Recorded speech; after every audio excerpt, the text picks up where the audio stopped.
Today we're going to talk about representations of solutions.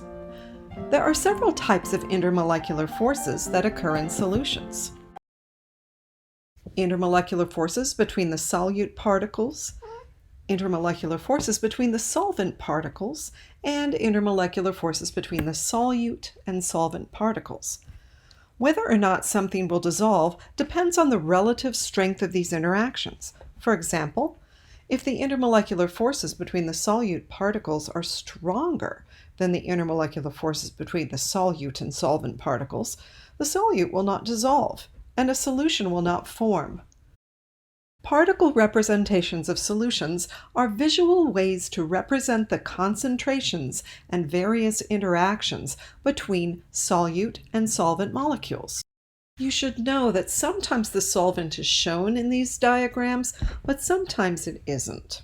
There are several rules you should follow when you're drawing these things. First, make sure to accurately represent the relative concentrations of the particles in solution. For example, a more dilute substance should have fewer particles represented than a more concentrated substance. A 2-molar solution should have twice as many particles as a 1-molar solution.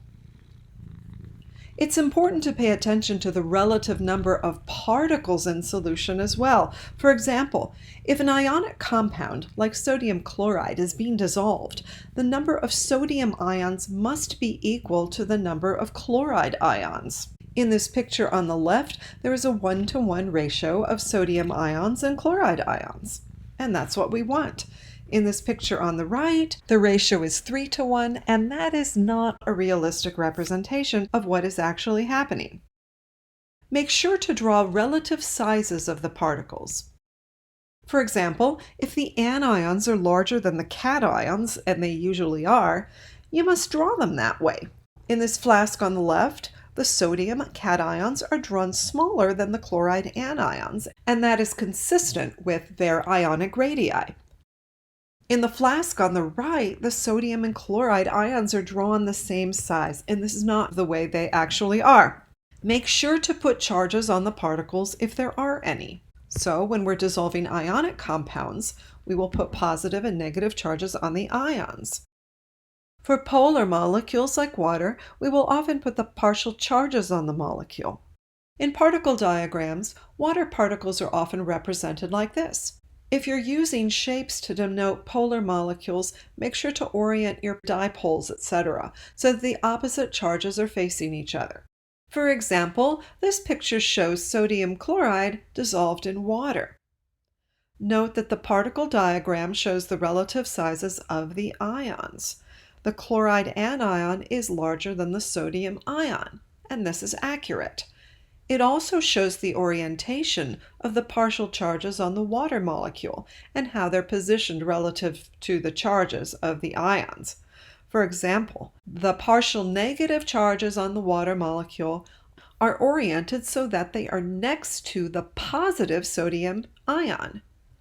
Similarly, the partial positively charged ends of water are oriented so that they are facing the negative chloride ion. When you are dealing with hydrogen bonds, you draw them using dots. Make sure that the hydrogen bonds are drawn between the appropriate parts of the molecules. For example, in a water molecule, you should make sure to draw the dotted lines between the hydrogen bonding hydrogen and the oxygen of the neighboring molecule. Also remember, ionic compounds break up into ions when you dissolve them. In this picture, we can see the crystal lattice, but when it is dissolved in water, the sodium cations and chloride anions drift apart. However, you must remember that covalent compounds do not break up into atoms when you dissolve them. For example, in this picture on the left, we see a molecular solid made of covalent molecules, and this has been dissolved in water, and the molecules stay intact. This picture on the right represents the molecules broken up into atoms, and this does not happen. The one on the left is correct, the one on the right is not. In summary, we can use particle diagrams or particulate models to represent interactions between different components of solutions and mixtures, and that our particulate representations need to communicate the structure and properties of the various substances and interactions that are occurring in the solutions. They should also accurately represent the relative concentrations of the components in different solutions.